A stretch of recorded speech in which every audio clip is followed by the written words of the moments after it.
Hi, welcome back. So I was recently going through some boxes in my garage and I came across my old design portfolio. I thought it'd be fun to kind of flip through it and talk through some of the projects.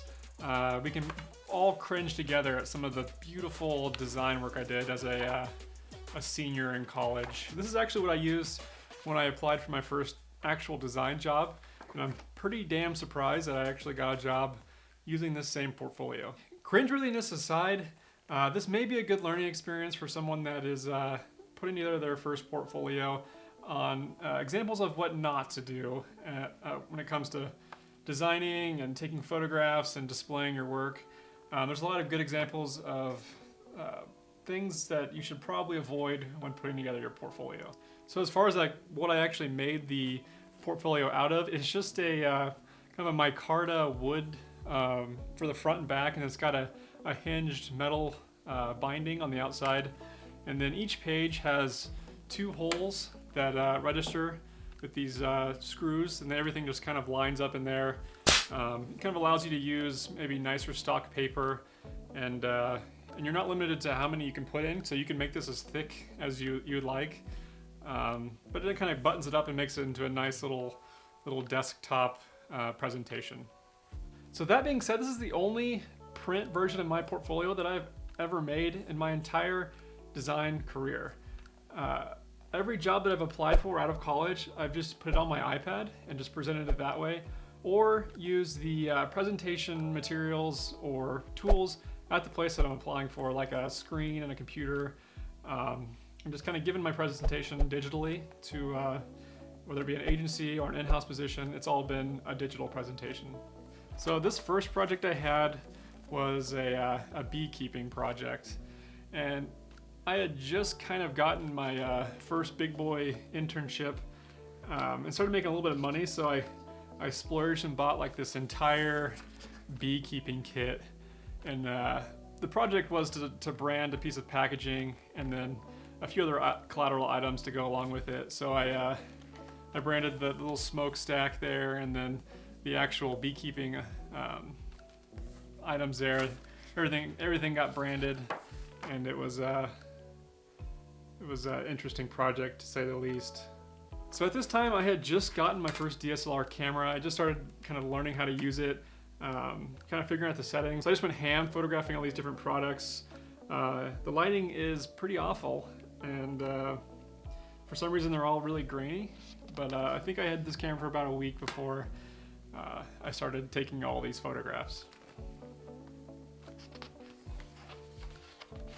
And then we've got a few more collateral items there. We've got the cotton that goes in the smoker, some gloves, a beekeeping suit, and all the packaging I kept pretty, I don't know, simple. It's all got kind of a craft paper, one color type labels, all based off this simple, generic cube type icon or mark. And then as you see, super shallow DSLR photography there, which really has nothing to do with the project. It's just a shallow photograph that I thought looked cool.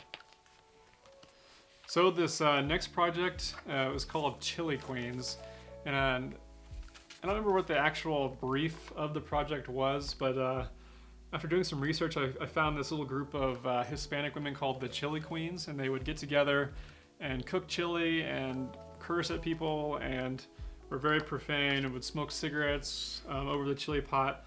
And I wanted to create a brand kind of focusing on them as the mascot or kind of the curators of this brand. So this was really before any iPads were around for drawing. And so everything was drawn by hand and then converted to vector images afterwards. So it really made the project take a lot longer, but it was fun to learn about the history of the Chili Queens and then just kind of work in some different textures and things that are native to their culture. And then got to illustrate some Chili Queens smoking cigarettes and this bag of fennel seeds, which looks like maybe a bag of drugs or something, I don't know. Yeah.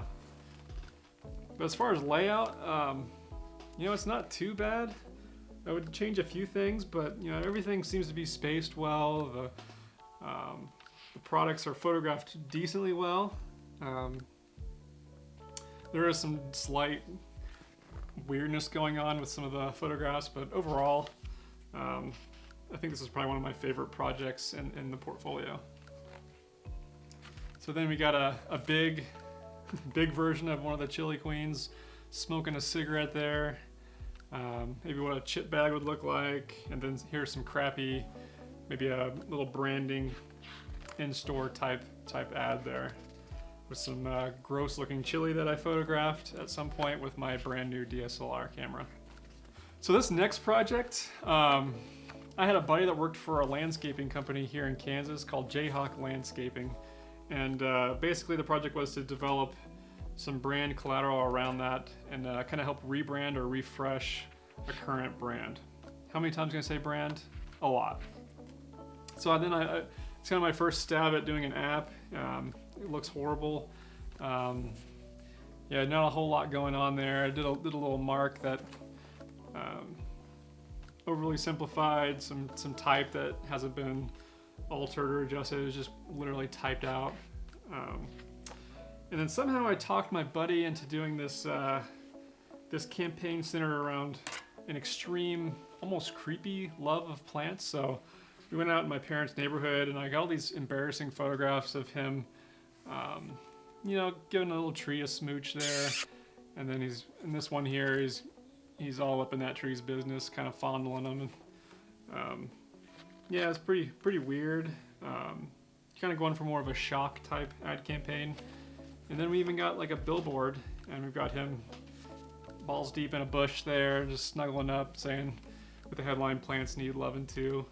Pretty corny, but the teachers seemed to like it, and it got a rise out of people, which back then, I think that was probably more what I was trying to do, is just make people laugh with some of the stuff that I was creating. And then with some of the, maybe a yard marker sign that says "Call me." You know, like they've got like this weird crush on the lawn. I thought it was funny at the time. Maybe it's not as funny now, but you know, it's whatever. So this project was branding of a beer company that I called Burp. And it featured several of these little illustrated monster characters that all were belching characters that were featured on each of the different beer flavors.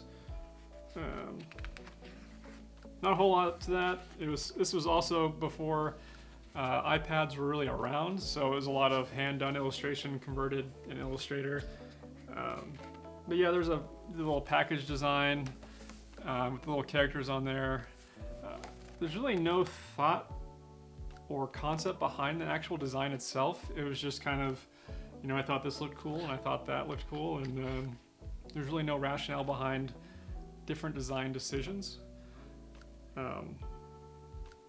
Here you can see my brand new DSLR hard at work with an out of focus, poorly lit beer bottle there.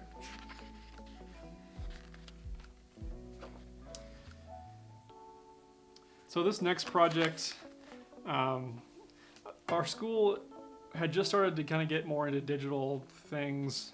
So they were trying to push designing some kind of user interface app. And I designed this app called Pedal, which was a social media for bike enthusiasts. So they could go around and, you know, meet up with other bike enthusiasts and take pictures and share different routes and different things. Overall, the user interface is stupidly simple. I think I was probably more excited about just being able to apply an image into a phone mockup, honestly. You can tell by all of the different phone mockups in this page.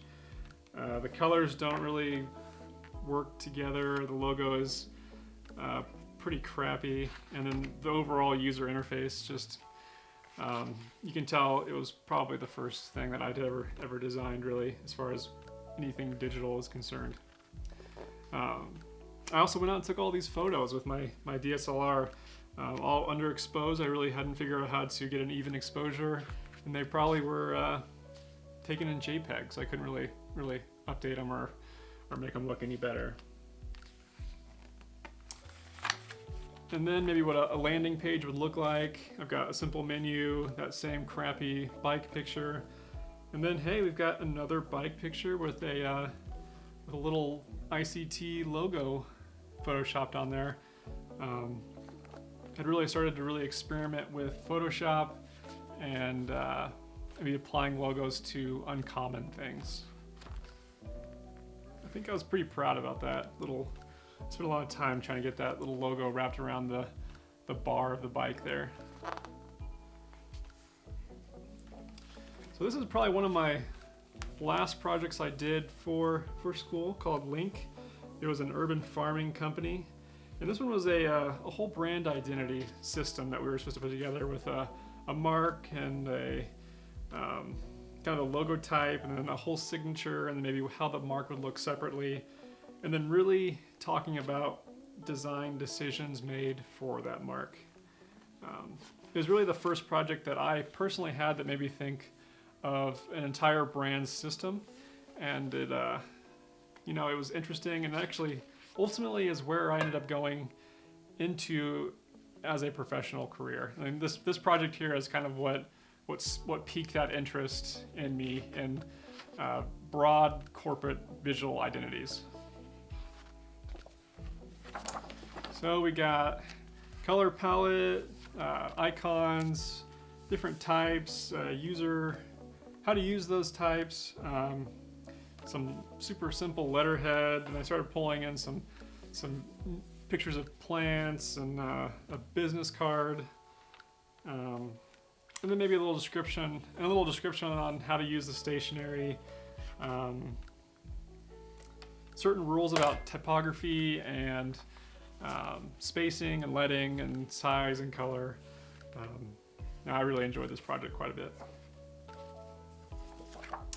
So out of college, I started working for a construction company that focused on drilling holes underground. Super exciting, I know, but they really let me go crazy with any type of branding that I wanted. And just being a new student, actually still in school when I had this job, I was able to get these products photographed by a professional photographer, and then built this whole product catalog all together with these really cool product shots. And then we have pictures of some of the workers, welding in these moody, soot-filled atmospheres.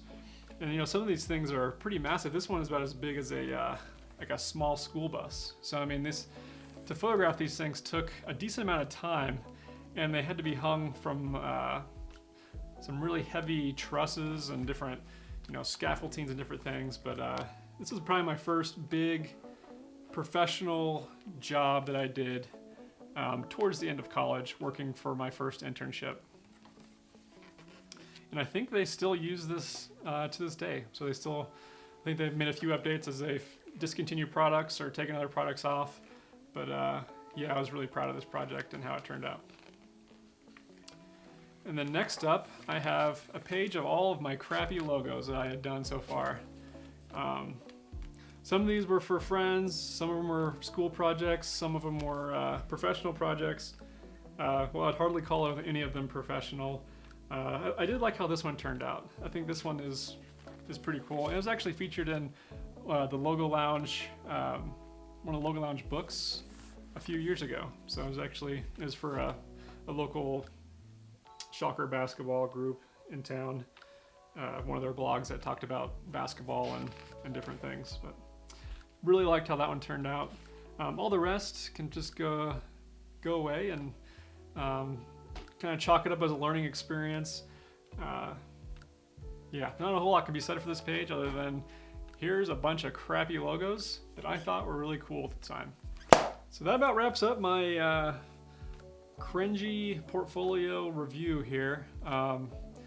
It's kind of fun and nostalgic looking back at this old portfolio and some of the projects and how wrapped up I got in them at the time and how stressed and